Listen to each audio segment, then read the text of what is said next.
যে বিচার সংস্কার এবং নির্বাচন হচ্ছে এই মুহূর্তে বাংলাদেশের প্রধান জাতীয় স্বার্থ।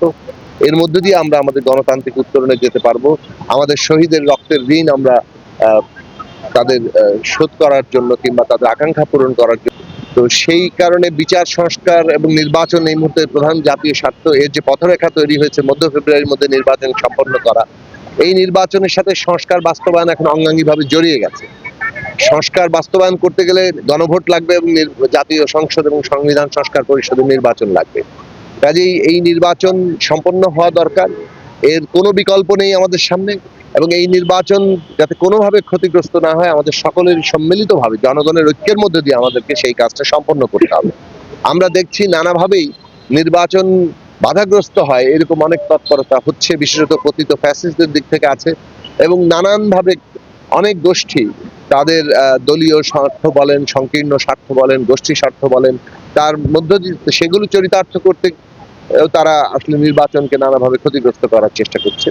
এইটা আমরা মনে করি যে সকলকে এখান থেকে বিরত হওয়া দরকার। আর জনগণের যে ঐক্য তৈরি হয়েছে সেই ঐক্যের মধ্যে দিয়ে এইগুলোকে আমাদের প্রতিরোধ করতে হবে। নির্বাচন মধ্য ফেব্রুয়ারির মধ্যে হতে হবে। এটা বাংলাদেশের অগ্রগতির জন্য, বাংলাদেশে গণতান্ত্রিক উত্তরণের জন্য এই মুহূর্তে একটা অপরিহার্য বিষয়, এবং যে সংস্কারের সম্ভাবনা তৈরি হয়েছে জুলাই জাতীয় সনদ তৈরির মধ্যে দিয়ে, সেটা বাস্তবায়ন করার জন্য দরকার।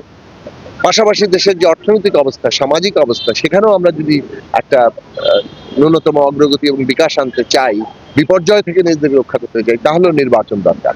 ফলে সেই নির্বাচনের জন্য মানুষ এখন ঐক্যবদ্ধ হচ্ছেন। আমরাও আমাদের দলের দিক থেকে আমরা চেষ্টা করছি এই নির্বাচনকে সফল করার জন্য।